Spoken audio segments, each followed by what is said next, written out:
Hello, all. I'm Christopher Tice, Vice President for Hardware Marketing and Manufacturing in the System Design Group of Synopsys.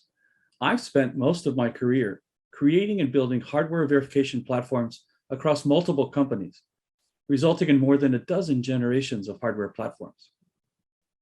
The title of my upcoming keynote is Addressing the Petacycle Challenge, Enabling Software First.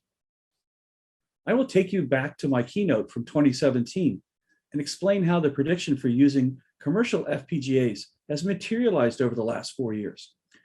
I will discuss how innovative hardware platforms are being used to address increasing systemic complexity.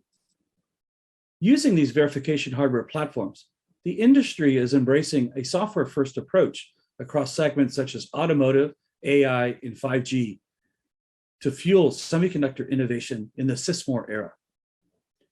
I'm looking forward to reconnecting with you, my colleagues in India and Southeast Asia, in a newly virtually connected world. Together, we're advancing the world's electronics. See you in December, and remember, dream big, dream DVCon.